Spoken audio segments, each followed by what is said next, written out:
E aí, galerinha, hoje vamos entrevistar o meu primo Felipe. Pode entrar, Felipe. E aí, Felipe, tudo bem com você?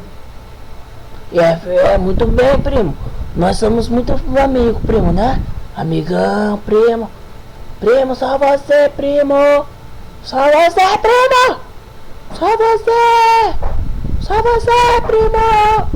Ah, Felipe, você é muito gente boa. Valeu mesmo. Mas, Felipe, o que você faz na vida agora? Tá casado, tem filhos? Fale, por favor. Fala pra nós. Fala aí, Felipe. Por favor, fala pra nós aí, vai. Solta a prosa.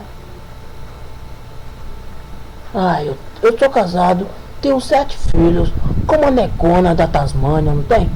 Ela é uma negona, rapaz. Come mesmo. Hã? Você tá casado, Felipe? Mas eu fiquei sabendo que você foi preso. Foi aquele pessoal ali que me prendeu, primo. Porque... Oi, eu vim prender Felipe porque ele fugiu da cadeia.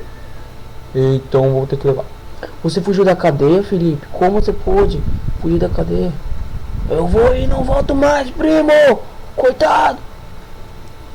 Gente, o programa vai acabar por aqui porque não teve como gravar direito. Pois aquele moleque era um traficante. Então, gente, espero que vocês tenham gostado. Clique em gostei, se não gostou, clique em não gostei e participe do meu canal. Valeu, gente. Aloha!